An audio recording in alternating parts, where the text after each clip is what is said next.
Hello! Welcome to the Unscripted Video Game Podcast. I'm Patrick. I'm Aaron. I'm Sledge. And I'm Danet. Today, we're going to be discussing console wars. This is going to be an interesting one. I'm really excited for this one, to be honest. First off, if you have any opinions, please leave it in the comments section of this video. And try not to, eat each other or us, because, we're going to try to be fair about this. If we're not fair, mention us. You're saying, Sledge? I'm not that tasty. Don't eat me.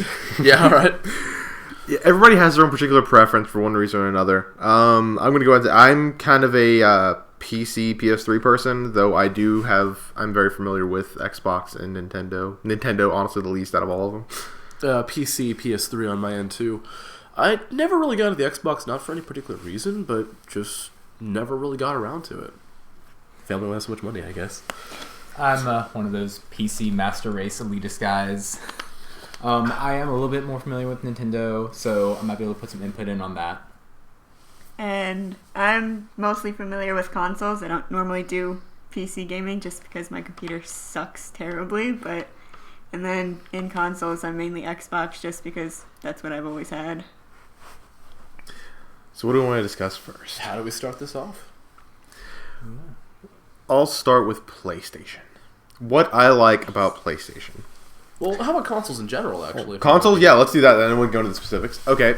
Well, consoles are really good for the fact that once you get the console, you're set for whatever games they put out for said console until they release the next console. They are they're built and optimized, ready for whatever the video game industry can throw at them. We were talking about it earlier, and it's just there's no muss, no fuss. Back when I was a little babby Aaron, I would install these awesome new big strategy games onto my computer in the year 2006, and it would just I'd be like, yeah, this is it. I've been waiting for this for forever, and then I would load it, and then I would get a little flickering on the screen, then it would go black. And then everything would just be a negative and jumbly, and I'm like, well, my graphics card just melted. This game has melted my graphics card. Oops.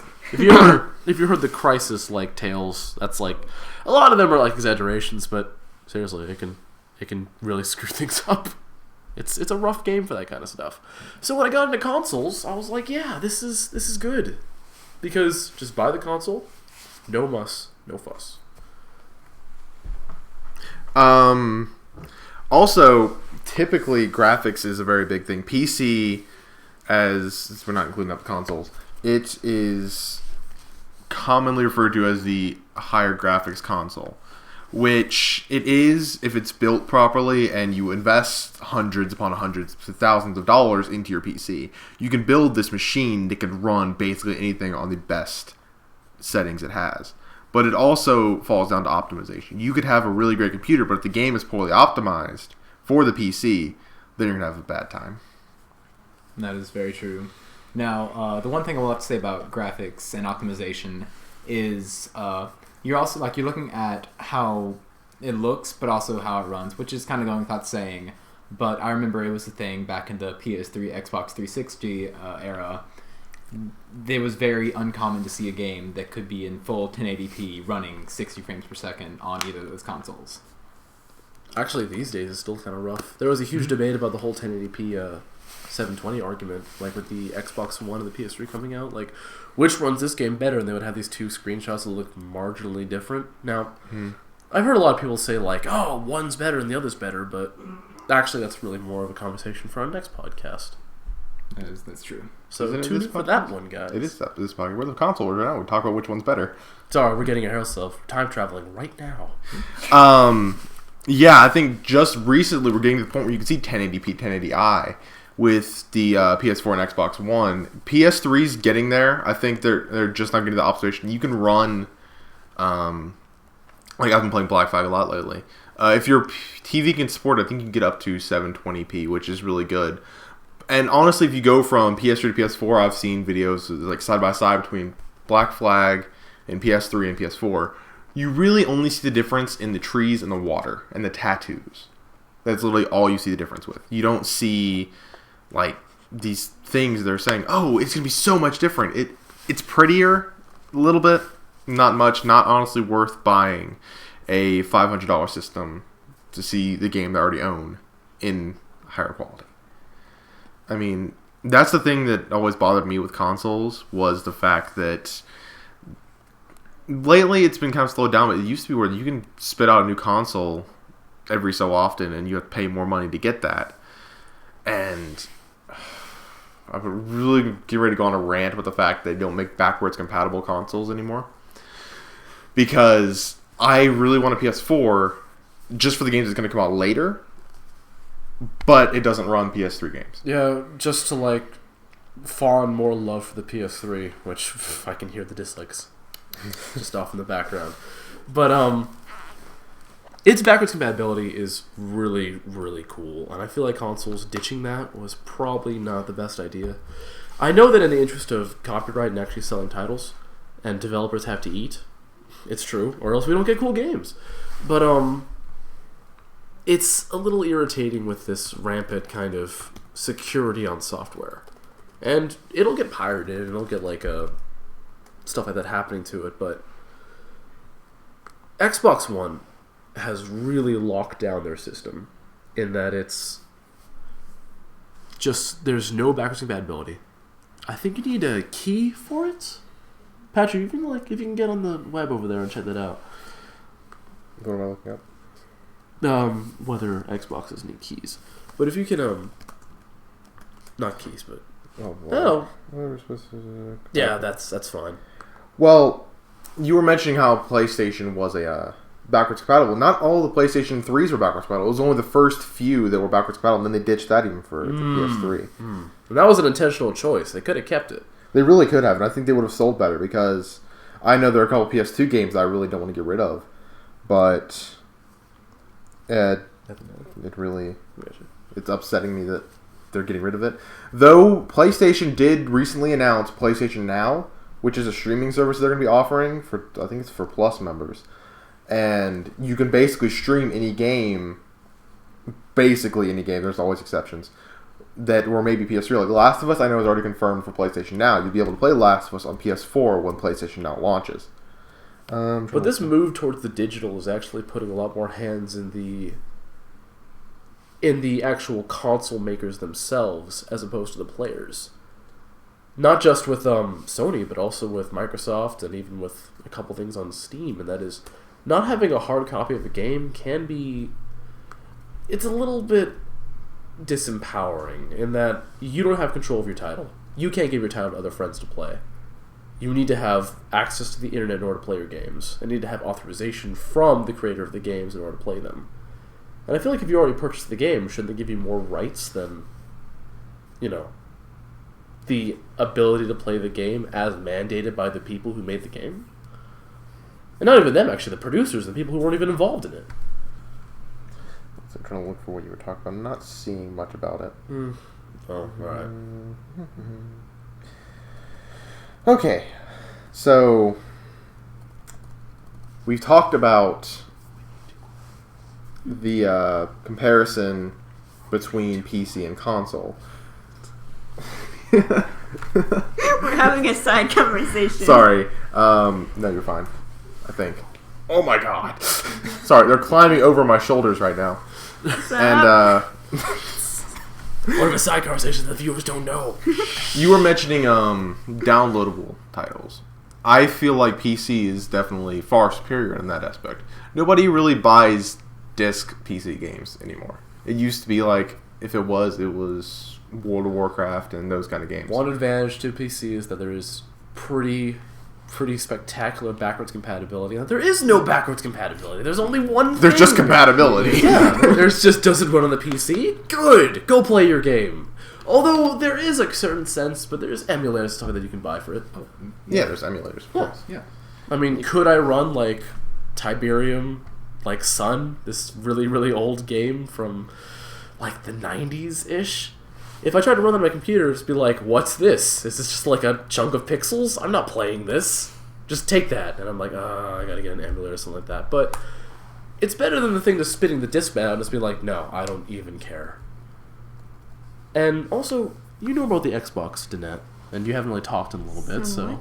Yes. You know some stuff about the Xbox, right? What about the Xbox? Just tell us your opinions on the Xbox. We've just been like saying way too much about the PS3 and PC. Yeah, we'll get to the PC a lot more later. Yeah.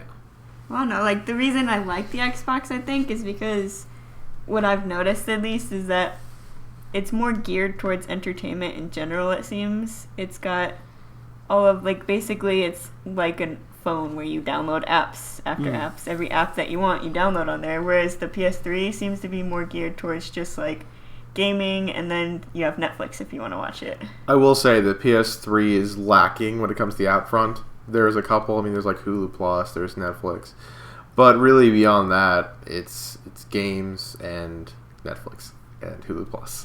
And there's a lot of arguments about, this makes it not a console for really focusing on this football stuff.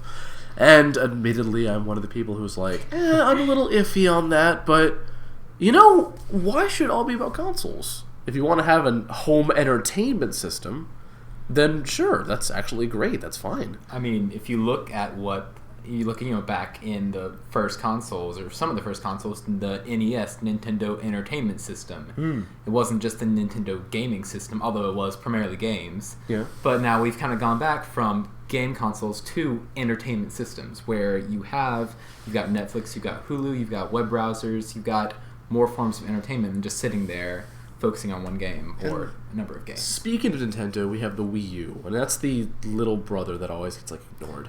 That's put in next gen, even though nobody really considers it next gen. Well, I do consider it next gen. It did come out about the time. It came out a little bit earlier, A little bit earlier. Not as dramatic or as drastic as the Wii compared to the 360 and the PS3. Its release was a little quieter. It didn't come out in this is going to be the block of time we've allocated to creating the new console generation. It just Nintendo put it out there.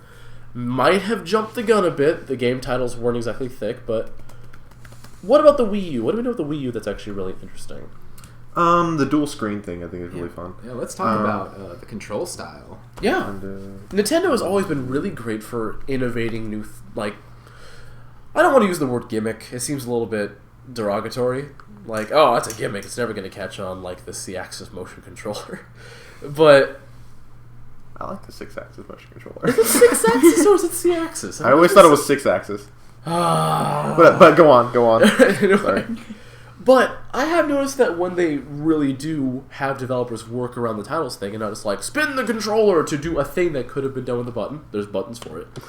But in one game, Red Steel 2, the Wii did really well. And I think the Wii U has a lot of options with this dual screen thing. If you use it correctly and you really feature in your games, a la my favorite studio, Platinum Games' wonderful 101, with drawing things on screen and using the two screens regularly throughout the thing. By the way, Wonderful 100 is an excellent title. I'm just going to shill it here. Go play it. It's really, really great. Anyway. Yeah, unfortunately, the Wii U did not sell as well as Nintendo expected. Just recently, they announced they slashed their forecast by almost 70% as of what they sold. That's rough. Yeah, and I do think that it was partly due to the fact that they didn't have very many titles going for it that really stood out. I was always curious to try Zombie U. It just looked interesting. I like the concept. But it's not much different from any other zombie game that's out there. What was out for Wii U besides Zombie U and Mario? Zombie U and Mario and...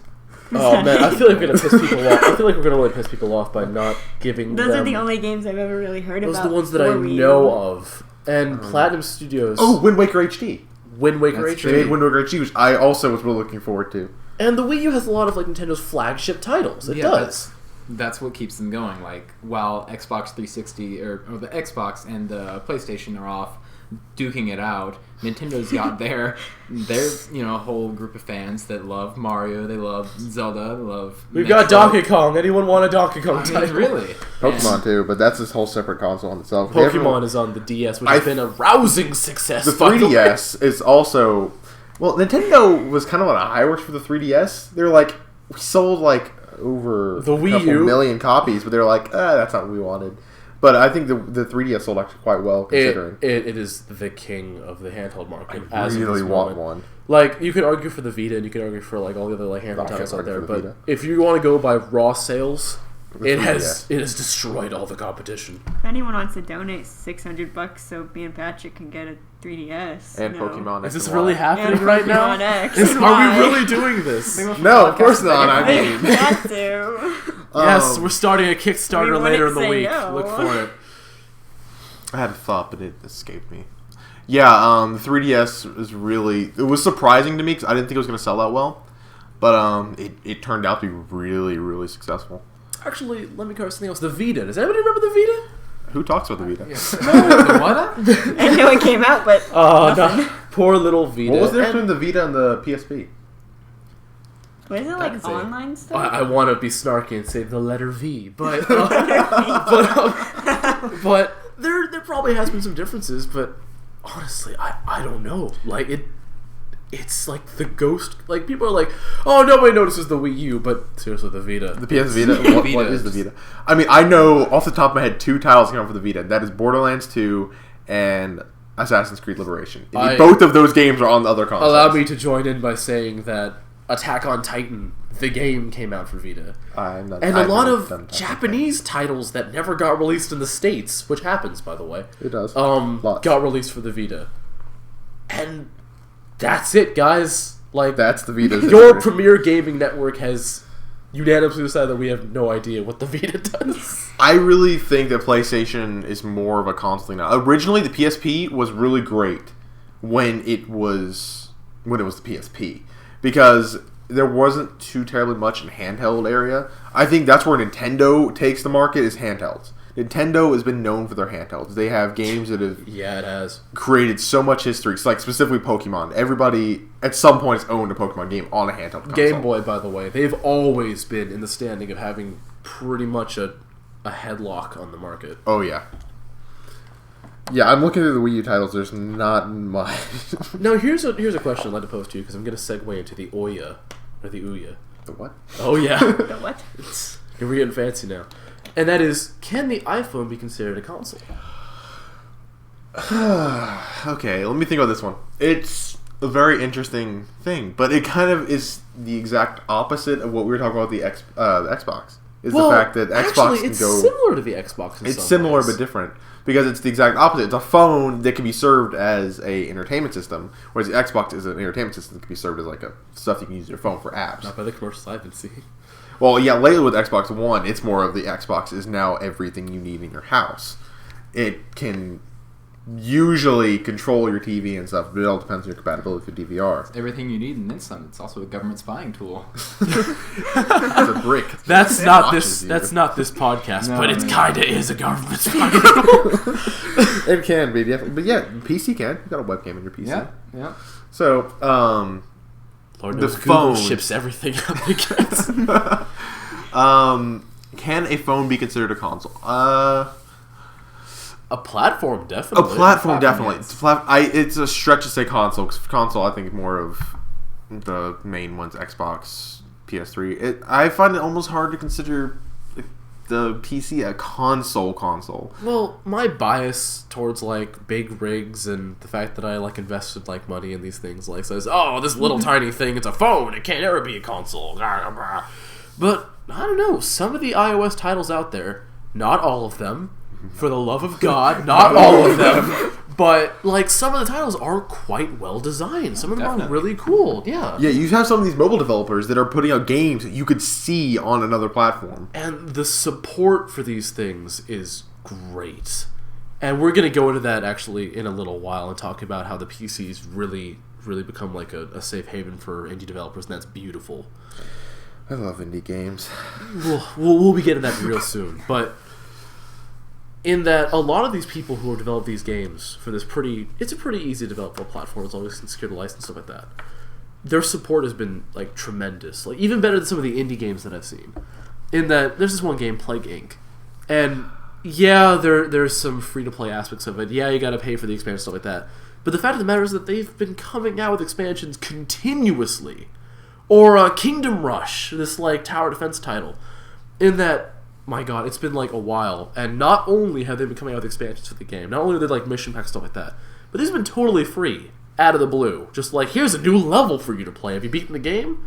And these levels are hard as hell. And maybe they encourage the free-to-play aspects of the game a little bit. That's a bit of a marketing strategy, but they're free in the first place, and it's kind of cool to see. Hey, if the main campaign is beatable enough without having to do any free-to-play aspects, if you want to crank the difficulty for the side missions, do it. They're a challenge. They're side missions. They're extras. But I guess that's a different argument entirely. Yeah, that goes back to difficulty. Because I know when you think of, like, you were talking about the side mission, the difficulty, that makes me think of, like, Assassin's Creed and all the optional objectives. Because right now I'm working on perfecting Assassin's Creed 4. It is not easy. I've gotten 100% sync in the game by this point, but... There's a lot of stuff to do. It's a big ocean. Well, that and the fact that some of these optional objectives are just Unscripted out there. PSA. The ocean is large. Just heads up, people. I think that's just the West Indies Sea. But, the Ouya. Does anybody know what that is? No idea. No? No. Enlighten us. The Ouya was... I'm probably saying it wrong. If it's oh yeah, I'm just gonna be sad. The oh yeah platform. No, but it's the whole thing of it appears to be a platform for Android games, like that you get on the Android. Yeah. The well-known competitor to the iPhone, and that is And if there's a console that we can all like kind of gang up on, that would be it. Because here's a question, everybody. Why would you not just play your Android games on your Android? As opposed to shelling out for a console that, while having some interesting supporting platforms for buying the stuff and downloading and playing more memory space, it's for playing what is a mobile game. It's a stationary gaming system for mobile games. I don't understand the point of it, honestly. Yeah, that doesn't make a lot of sense. I want it. There's a reason why it's a mobile game. I want to be able to take it with me when I go. I don't intend on sitting at my PC and playing Pokemon. I mean, yeah. You can. I'm just saying it's the argument for the fact that it's well, when a game is ruining the tooled point to of be like lean and quick and fun to play, a lot of these casual games, you know what? That's not fair. A lot of these mobile games are designed with the mind of invest time, get reward. It's not like an RTS where invest time, build a base, get your strategy set up, and then see if you can get a reward. Or like a huge 4X where like Civilizations, if you know what that's like. Where it's like, if you screw up after you've built all your base, you've just lost 30 minutes to 45 minutes of your time for nothing. Yeah. For nothing. You've been stomped for... That's it. You're done. Yeah, I can definitely relate to that. iPhone games are like... Let's just make an example of Fruit Ninja. I hear it's popular. I don't really know if I'm really digging the concept myself. I like it. But the idea is slashy, and it makes you feel good. It does. It does. It's a feel good game that's just like, I'm going to kill some time by slashing With your some fruit. sick aerial watermelon combos and stuff like that. It's great. And that is, well, I assume it's great.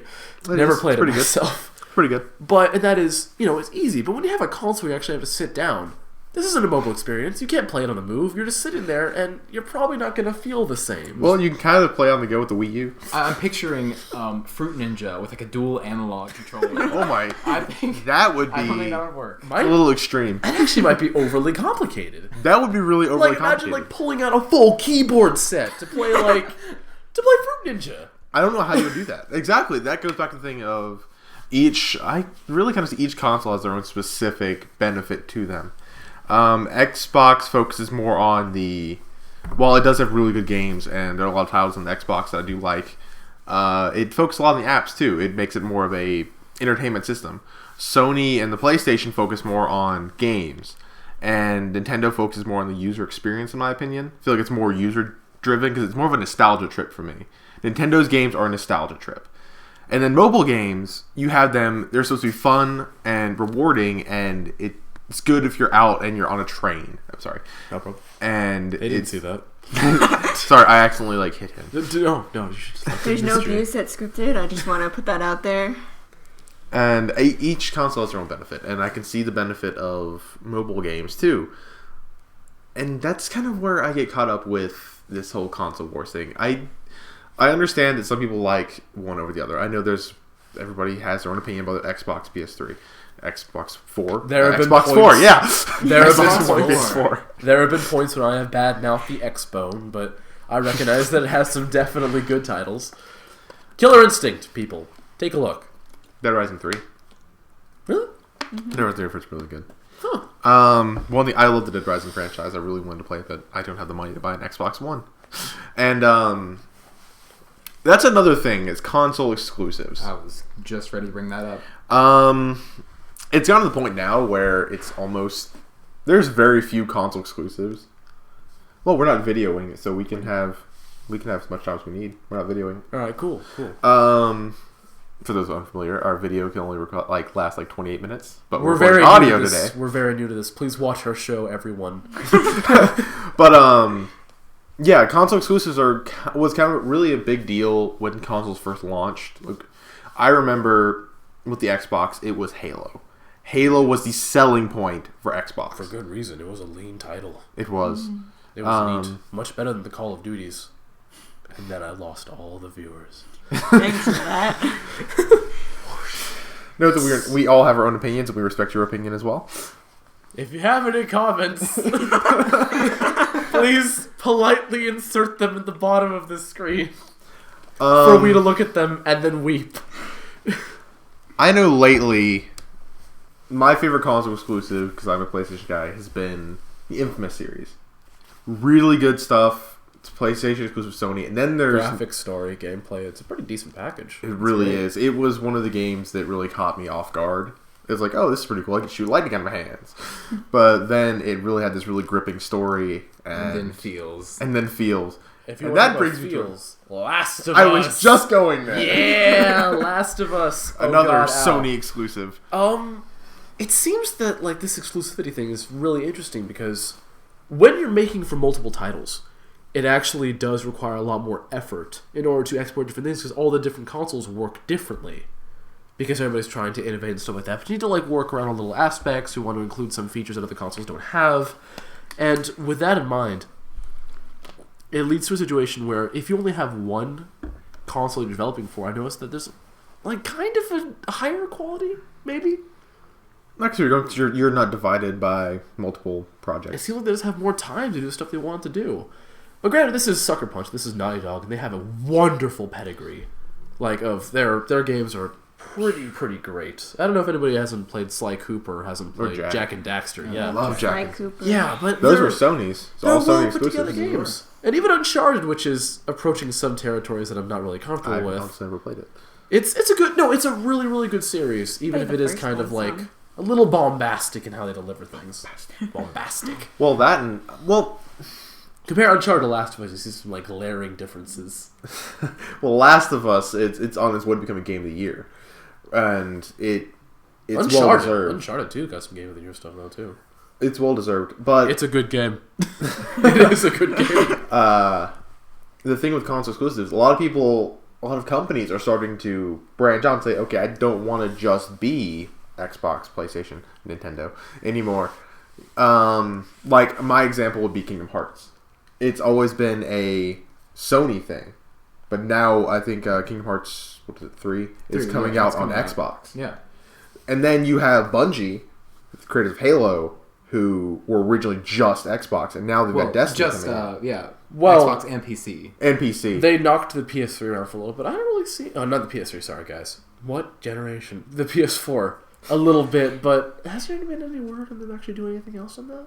Well, we got Destiny coming out. Destiny's all consoles. And then actually PS3, 4... following Destiny. 3-4 is getting a month or so. Oh, no, I'm not sure. I think there's a... Let me look it up. But I think they're getting it before everybody else is, actually. Let's see.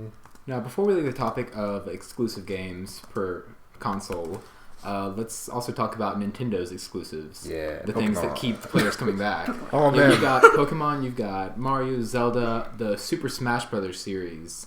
Excellent series there. That has huge fan base. It has a huge competitive scene. That was able to draw a lot of players. And see, there's a lot fewer people complaining about something being exclusive to the Wii or the Wii U, or even back in the day, the GameCube. Because for them, first of all, Nintendo's also been known for releasing cheaper systems, cheaper consoles, where you don't have to shell out quite as much. For a lot of people, kids, their families, their parents more okay with, like, okay, I can spend a little bit less on this GameCube or this Wii or this Wii U rather than having to go $500 plus for the newer consoles out right now. Yeah, they are a little bit cheaper. And on the subject of exclusives, now that I think about it, Nintendo probably has the most exclusive titles of any console that I can think of. Absolutely. No, We don't have the stats because we at Unscripted maybe don't always do the research, but Let them know that. what? Well, you know, I want to have an exchange with the viewer. Well, that and we're letting them know that we're not always correct on I what love we say. you, internets. Please love Hashtag me. Unfiltered. Anyway, but they actually have secured Platinum Games now, and Platinum Games used to be developing for a lot of things, and they're still going to be developing games for other stuff, but titles like Bayonetta, which is excellent, and Wonderful 101, which is excellent, and, man, like, actually a bunch of other titles that I can't really think of right now. Yep, you can't really think of them. But, we're wrapping up soon. I whispered it short for and a sweet. reason. But, Platinum Games is an excellent studio, but I guess Nintendo has more of a value on securing titles for them and themselves. Definitely. And they certainly have the money to back it up. Yeah, that hit that the Wii U has taken them is apparently only going to set them off in a deficit where they can survive for years out of their own savings, which is what I assume would be billions and billions of yen. I mean, what they almost lost in Wii U, they made up for with 3DS. I think 3DS, Definitely. though they've said that it didn't sell as well as we thought it would, it sold really well. And the DS Lite, by the way, without all the 3D compatibility. The 2DS? 2DS? I don't know. What is it? Yeah. It is a The flat 3DS one? that is literally flat. It's one screen. Yeah, but like it's divided into two. it sold like so well. Really? Like extraordinarily well. That Like, surprises me. I think it's a ridiculous. really... I was walking through Super Animazement once. There was just like people, like walls of people with just like DSs. It was insane. I mean, I've got like two different DSs at home. I don't have a 2DS at home. Literally insane. It was like. I still only have the original DS. That is the only one I have. And do you like it though? Are you satisfied? Yeah, I can still play it. I think I literally have all the older handheld consoles, with the exception of like the original Game Boy. But, so I've got Advance and SP and all those. Before we wrap up, as Danet is furiously motioning us to do, we should talk about like indie support. We've been talking a lot about like these big titles, but indie support is actually really important. I think the crown achievement goes to the PC, not the PS anything. Sorry, guys. You screwed that up. Yeah, The PS3 is working towards it, but it definitely does not have as big of a market. Because I mean, now I'm seeing games like Terraria and these other random titles. Terraria, Starbound, Risk of Rain, Banner Let's talk about Saga. The game that got people really into the indie scene, Minecraft, took it by storm. Yeah, now it's on all the consoles. It's going to all the consoles because they're really getting ready to release it for PS4 and Xbox. Yeah. FTL it is on out for Xbox, Steam but is what made Kickstarter the place to be for funding indie titles. Oh, let's see. What about FTL was the biggest one, I'm pretty sure. I think it was one of the first things developed, And and it certainly did it well. is Nova Saturno an indie title?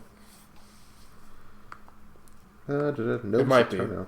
Because I know that's in Kickstarter right now, and it's I'm not sure. I think it's PC, but Or Satellite Rain, and there's such a great chance of like remaking a bunch of games that a lot of producers, and I don't know if the rest of the group shares my kind of hatred of producers. I really don't like producers that much, but that is, it gives the developers a chance to explore things that the producers are like, well, we don't think that's going to sell well. We think you should have more values that people would enjoy, or really, at the end of the day, not enjoy, but pay for.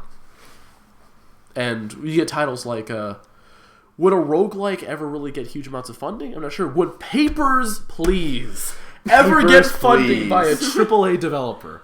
no, No, not I developer, could producer, sorry, safely guys. say that it would not because it's such a small game, and I don't think it would gain enough popularity. The theme. I think it's very clicky, sort of. What board of people? I picture it was like a guy, like guys in suits sitting around a table would be like, you know what's going to sell really well to all the children's? A game about stamping papers in a world that is depressing and never ever stops being depressing. You mean a real life simulator? Yeah, Pretty much. Do you want to be Einstein before he was a cool guy? There you go. Only it's worse because your family's starving. And they're sometimes sick. Well, then you get games like Stanley Parable, too, that you can't really see that being picked up anywhere. Who would fund that? Nobody would fund that. That's what I'm Who would fund saying. that? The developers that are developing for PC know exactly why they're developing for PC. There's multiple different reasons. Usually the graphics are part of it, but Also, it's easier to do. Much easier to do, and you don't have to really mass produce it. That's the thing with console. You have to be able to mass produce it, or at least if it's disc. If you do digital, it's a little bit easier, but still difficult because you have to be picked up by the PlayStation Store or Xbox Marketplace. Which, by the way, costs money, believe it or not. It does. Licenses cost money. And developers who are working out of college who have great ideas, they don't have much money.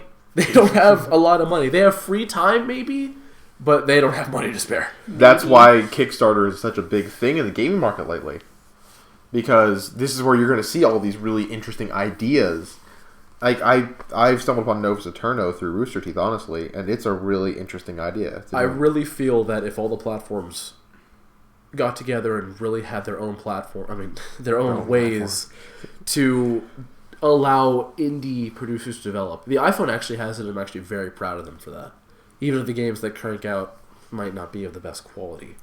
Which is sad, because everybody really does try to make a good game. Except you, Zynga! I hate you! But, just want to bring that up. But yeah... Please know that is Aaron's opinion. It's not shared by the staff of Unscripted. I mean... You know what you're letting. Suck it, Zynga. Anyway, but I feel like if the Xbone and the PS3... Four... PS3/4, because PS3 is still a big deal because there's not enough titles released on the new... For all the razzing I gave it, I remember your name, PS3 has Xbone. no games.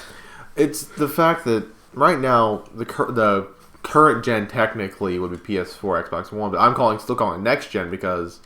I'm working on it. Because there's not enough titles released for it to really say there are a lot of people playing it to be the next gen. And if they have indie support, I think not only would they get more titles, get a lot more success, but also more people will be developing games. And that's always cool to see. It is. So, any final thoughts?